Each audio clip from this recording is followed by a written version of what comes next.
Hello दोस्तों, स्वागत है आप लोगों का मेरे YouTube channel Shri art gallery में। दोस्तों, आज के टॉपिक में मैं आप लोगों के बीच में यूरोपीय कला से संबंधित कुछ इंपॉर्टेंट क्वेश्चन प्रोवाइड कर रहा हूं। दोस्तों, ये क्वेश्चन आगामी विजुअल आर्ट नेट के एग्ज़ाम के लिए काफ़ी यूजफुल साबित होगा। जैसा कि आप सभी लोगों को मालूम है कि कुछ टाइम से एनटीए नेट ने जो अपने परीक्षा के पूछने का क्वेश्चनों का ट्रेंड चेंज किया है, उसको ध्यान में रखते हुए मैंने आप लोगों के बीच में कुछ इंपॉर्टेंट क्वेश्चन प्रोवाइड कर रहा हूं। दोस्तों, ये क्वेश्चन बहुत ही इंपॉर्टेंट हैं, आप लोग लर्न करिएगा। तो चलिए शुरू करते हैं आज के क्वेश्चनों को। दोस्तों, जो पहला क्वेश्चन आप लोगों के बीच में प्रेजेंट किया गया है वो इस प्रकार है। क्वेश्चन है कि प्रसिद्ध पुस्तक लंदन की जलवायु की रचना की थी।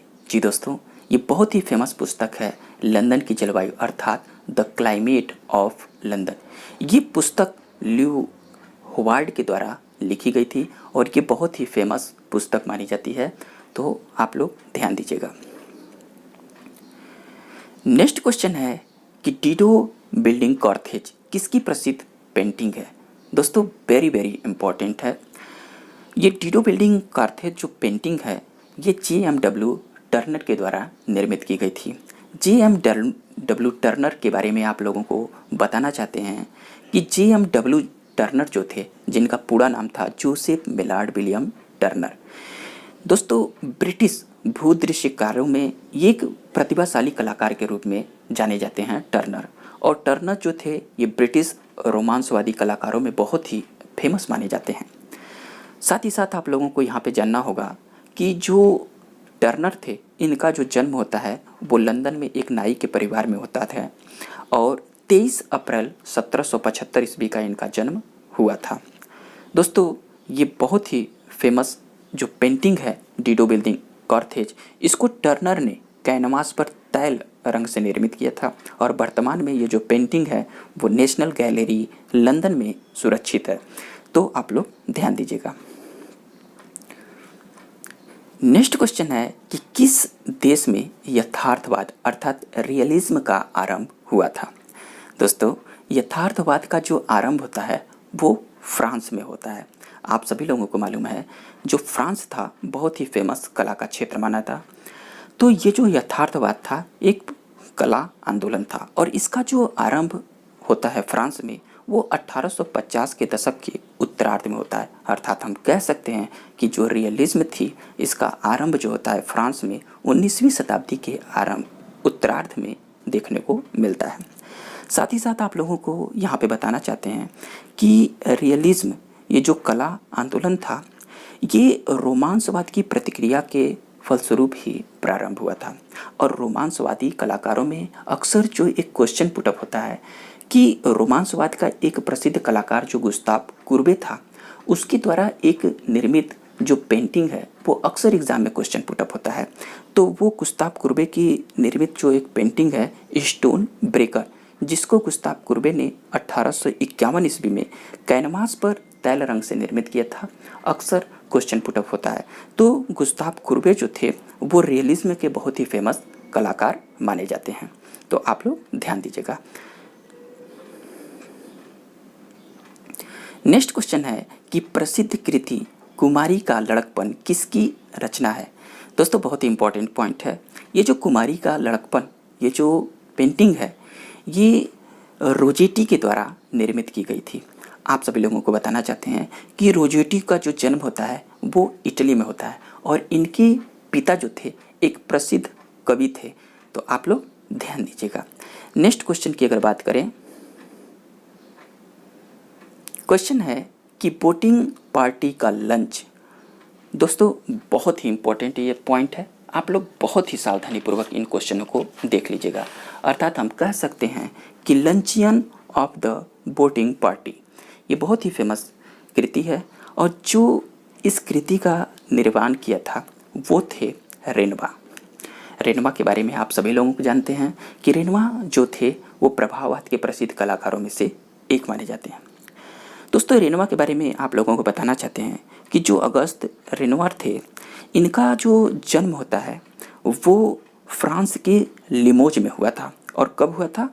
25 फरवरी 1841 को हुआ था। ये बहुत ही प्रतिभाशाली कलाकार थे और इनका जो जन्म होता है एक निर्धन दर्जी के परिवार में हुआ था। तो आइए चलते हैं हम लोग नेक्स्ट क्वेश्चन की ओर। क्वेश्चन है कि नव प्रभाववाद कला शैली को किसने नाम दिया था। ध्यान दीजिएगा, यहाँ पे नव प्रभाववाद अर्थात न्यू इम्प्रेशनिज्म कला शैली को किसने नाम दिया था, ये क्वेश्चन पुटअप हो रहा है। तो दोस्तों इस कला शैली को जो नाम दिए थे वो फ्रेंच कला समीक्षक थे फेलिक्स फेनियोन। फेलिक्स फेनियोन ने ही इस कला शैली को नाम दिया था। साथ ही साथ आप लोगों को बताना चाहते हैं कि जो नव प्रभाववाद का जो संस्थापक था वो जॉर्ज स्यूराक माना जाता है और जॉर्ज स्यूराक का जो जन्म होता है वह 1859 को होता है। दोस्तों जॉर्ज स्यूराक को ही अक्सर एक पॉइंट हिट करता है एग्जाम में और पूछता है कि नव प्रभाववाद का संस्थापक कौन था, तो वो जॉर्ज स्यूराक था। क्योंकि आप सभी लोगों को मालूम है कि जो इस कला का जो आरंभ होता है वो स्यूराक की एक बहुत ही फेमस कृति थी स्नान स्थल, जिसको हम द बाथर्स के नाम से भी जानते हैं और इसको जॉर्ज स्यूराक ने निर्मित किया था और इस पेंटिंग को भी नव प्रभाववाद का ही माना जाता है। तो ये रहे पॉइंट।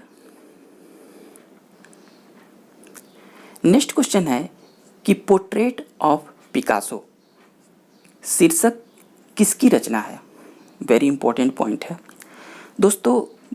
पोर्ट्रेट ऑफ पिकासो अर्थात हम कह सकते हैं कि ये जो प्रसिद्ध पेंटिंग है वो जॉन ग्रिस के द्वारा निर्मित की गई थी और आप सभी लोगों को मालूम है कि जॉन ग्रिस जो थे वो घनवाद्य के प्रसिद्ध कलाकार माने जाते हैं।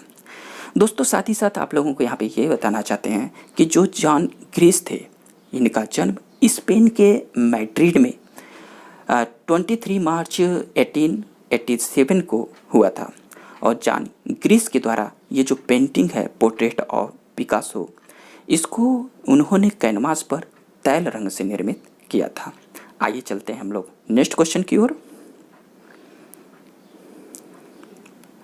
अगला क्वेश्चन है कि प्रसिद्ध मूर्ति गुलाम किसकी रचना है। वेरी इंपॉर्टेंट पॉइंट है, ध्यान दीजिएगा। ये जो गुलाम है ये बहुत ही फेमस स्कल्पचर है और इसका निर्माण जो किए थे वो बहुत ही फेमस कलाकार थे हेनरी मातिस। हेनरी मातिस आप सभी लोगों को मालूम है कि हेनरी मातिस एक प्रसिद्ध चित्रकार थे, परंतु साथ ही साथ चित्रकार के साथ साथ एक प्रसिद्ध मूर्तिकार भी थे और इनके प्रसिद्ध मूर्तियों में से एक मूर्ति गुलाम भी है जो कि बहुत ही इम्पोर्टेंट है। तो आप लोग ध्यान दीजिएगा कि जो प्रसिद्ध गुलाम की ये मूर्ति है वो हेनरी मातिस के द्वारा निर्मित की गई थी और हेनरी मातिस ने इस मूर्ति का निर्माण 1904 ईस्वी में किया था।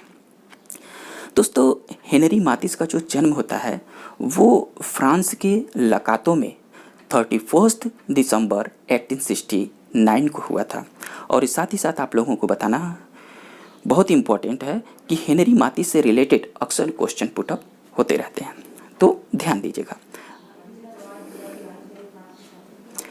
नेक्स्ट क्वेश्चन है कि अभिव्यंजनावाद का जन्म किस देश में हुआ था। Very important point. जो अभिव्यंजनावाद अर्थात एक्सप्रेशनिज्म था इसका जन्म कहाँ हुआ था।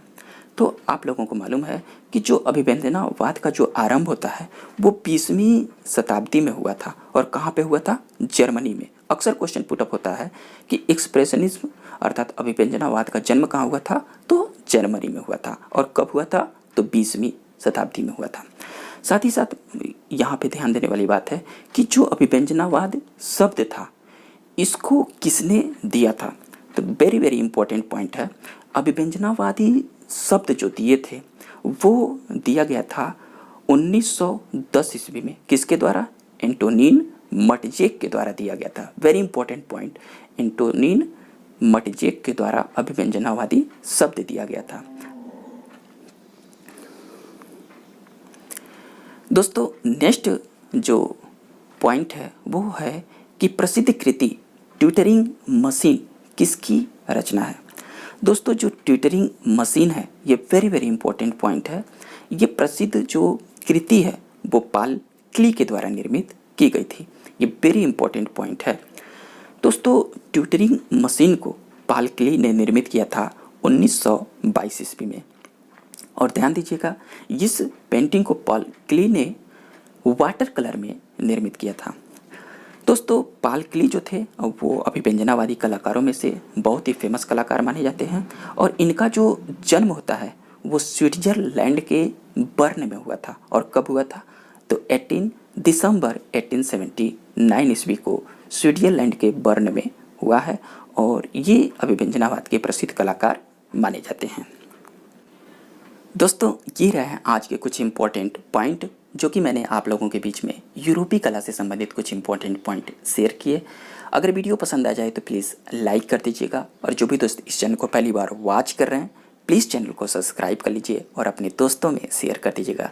तो चलिए मिलते हैं हम लोग नेक्स्ट वीडियो में, तब तक के लिए थैंक यू दोस्तों।